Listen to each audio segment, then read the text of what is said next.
શ્રી ગણેશાય નમઃ. નમસ્કાર દર્શક મિત્રો.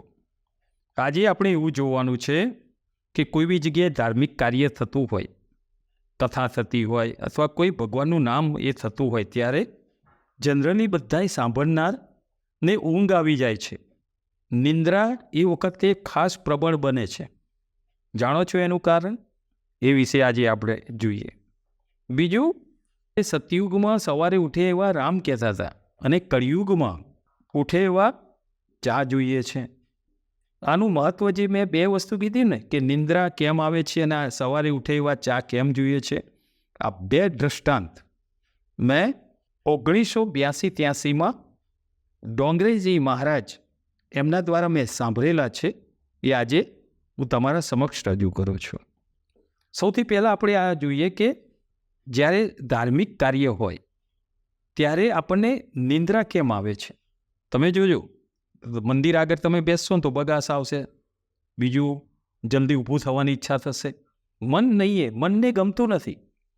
પણ એ જ વસ્તુ તમે ટીવી આગળ બેસો અથવા મોબાઈલ લઈને બેસો તો 15-20 મિનિટ, અડધો કલાક, 2 કલાક થઈ જશે, ખબર નહીં પડે. જ્યારે મંદિર આગળ તમે હશો ત્યારે એક 5-10 મિનિટ સતત તો આમ એવું થાય કે બહુ ઘણા ટાઈમથી હું બેઠો. તો મનને જે ઉચિત નથી હતું એ મન કરવા નથી દેતું. એટલે તો ડોંગરેજ મહારાજ એવું કહે છે કે મનને જો વશમાં કરવું હોય ને તો મૃત્યુની બીક આપવાની. મૃત્યુનું બીક આપો ને એટલે મન એ નિયંત્રિત થતું હોય છે. ઘરના લોકો કહે કે ભાઈ તમે આ વ્યસન ના કરશો તો મન નથી માનતું. પણ જો કોઈ વ્યાધિ થાય અને કોઈ ડૉક્ટરે કીધું કે હવે આને કરશો તો તકલીફ થશે, તો મૃત્યુનો ડર આવે છે ત્યારે મન એનું પાલન કરે છે. ડોંગરેજ મહારાજ તો એટલે સુધી કહે છે જીભને પણ નિયમિત કરવા માટે શું કરવું, કંટ્રોલ કરવા માટે એને પણ અમુક સમયે કડવો પદાર્થનું સેવન કરાવવું. આ એમના શબ્દો છે. તો સાત્વિકતા થાય એ બહુ મહત્ત્વનું છે. તો આપણે દ્રષ્ટાંત એ વાત હતી કે પૂજા કાર્યમાં અથવા કોઈ કથા હોય ત્યારે બધાને ઊંઘ કેમ આવે છે, નિંદ્રા કેમ આવે છે. રામાયણનું દ્રષ્ટાંત છે. કુંભકર્ણ એમણે તપશ્ચર્યા કરેલી. આપણે જાણીએ છીએ કે ભાઈ સૂતા રહેતા હતા, એમ ઊંઘ બહુ એમને 6 મહિના ઊંઘતા હતા, 6 મહિના, આ બધી વાતો આપણે રામાયણથી સાંભળી છે આપણા સનાતન ધર્મ મુજબ. એમને જોતું હતું ઇન્દ્રનું આસન. ભગવાનને પ્રસન્ન કર્યા, પણ ઇન્દ્રનું આસન ઈ બોલવાના બદલે ની બોલાઈ ગયું. એટલે ઇન્દ્રાસનના બદલે એમને નિંદ્રાસન એવું થઈ ગયું. અને પછી જ્યારે કીધું કે ભાઈ આટલું બધું હું આખી જિંદગી, તો પછી એ જિંદગીનો અર્થ શું? એટલે પછી વચ્ચેનો રસ્તો એવો થયો કે 6 મહિના જાગજો ને 6 મહિના ઊંઘજો. કેમ કે એમને પણ કીધું કે ભૂલથી ઇન્દ્રાસનના બદલે નિંદ્રાસન બોલાઈ ગયું, તો હવે મને આ દેહ અહીંયા મળ્યો છે તો મારે આ બધું જોવું છે, તો મને કોઈ આનો વચલો રસ્તો કાઢી આપો. ત્યારે 6 મહિના તમે જાગશો અને 6 મહિના તમે ઊંઘશો, એવો વચલો રસ્તો નીકળ્યો. કુંભકર્ણ જ્યારે મૃત્યુ પામ્યા ત્યારે એ તો નિંદ્રાને વરેલા હતા.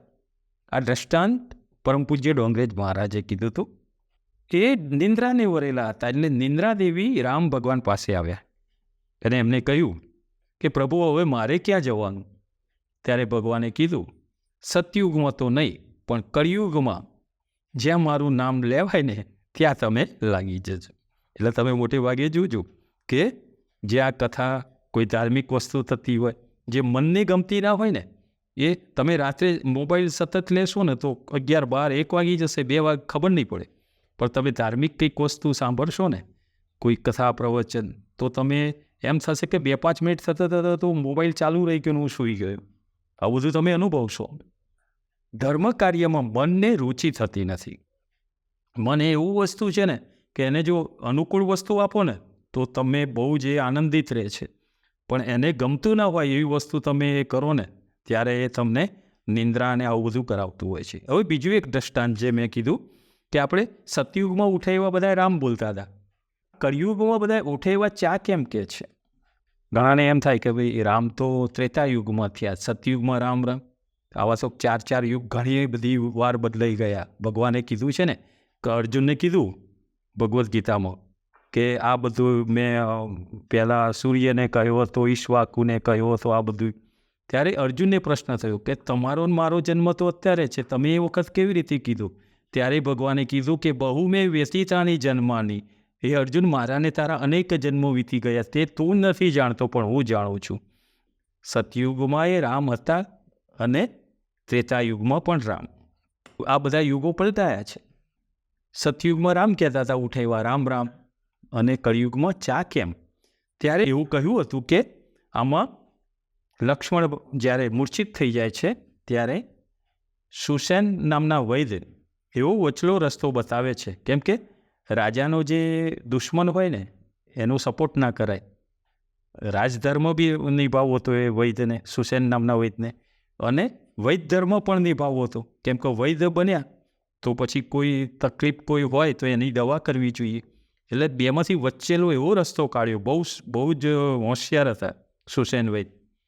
તો લક્ષ્મણજીને જ્યારે મૂર્છિત થયા ત્યારે એનો વટલો રસ્તો એવો કાઢ્યો કે દૂરની વનસ્પતિ બતાવી કે એ લાવે અને પછી એનો રસ એ થાય ત્યારે મૂર્છિતમાંથી એ પાછા ભાનમાં આવી શકે.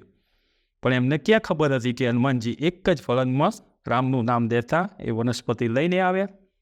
પછી એ વનસ્પતિને ખલમાં લઈ અને એમાંથી રસ કાઢ્યો અને રસ પીવડાવ્યો.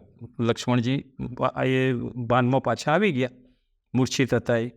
પણ જે આમ નીચોવો ને વનસ્પતિ પછી રસ નીકળે ને, એટલે જે નીચોવતી વખતે જે પેલા કૂચા રહી ગયા ને એ કૂચા જરૂર નથી, આપણે તો રસ જ એમને પીવડાવવાનો હતો સુસેન વૈદ્યને, લક્ષ્મણજીને, તો એ કૂચા ફેંકી દીધા. ત્યારે કહેવાય છે કે કૂચાને વાચા થઈ. ભગવાનને કહેવા લાગ્યા, પ્રભુ અમે તો તમારા સારા કામમાં આવ્યા, તમે કેમ અમને તર છોડી દીધા? ભગવાન તો કોઈને તર છોડે નહીં. ત્યારે ભગવાને કીધું કે તમારા આગળ કુ શબ્દ છે ને નીકળી જશે. કેમ કે કોઈ ખરાબ હોય ને એના આગળ કુ શબ્દ લાગે, કુપાત્ર એટલે કુ શબ્દ હોય, ખરાબ આગળ લાગે, એટલે તમારા આગળ કુ નીકળી જશે. એટલે કૂચામાંથી કુ નીકળી ગયું. એટલે હવે એમને કીધું કે જેમ સવારે ઉઠે એવા ભગવાનનું નામ દે છે એમ કળિયુગમાં સવારે ઉઠશે ને કોઈ બીજી વાતમાં એટલે સૌથી પહેલું તમારું નામ લેશે. પલંગમાંથી ઊભા ના થયા હોય ને શરત નથી કે ચા થાય એટલે મને બોલાવજો. ગમે તેવું મહેમાન ગતિએ જાઓ, ગમે એટલી આગતા સ્વાગતા થાય, જમીને પણ આવો કદાચ, પણ છેલ્લે શું કહો? પણ મારા વાલે કે ચાનું પાણીનો એ ભાવ ના પૂછ્યો. તો ચાનું મહત્ત્વ એટલું બધું વધી ગયું છે. તો આ તો નિંદ્રા અને ચાનું મહત્ત્વ કે જે મેં પ્રત્યક્ષ ડોંગરેજ મહારાજના મુખ કમળથી સાંભળેલું. અહોભાગ્ય કે વાણી સાંભળવાનો અમને અવસર પ્રાપ્ત થયો. તો કળિયુગના સુખદેવજી એવા ડોંગરેજ બાપાના આ કથાનું જે સાંભળેલું એ તમારા આગળ રજૂ કરીશું. તમને પસંદ આવ્યું હશે. નમો નારાયણ.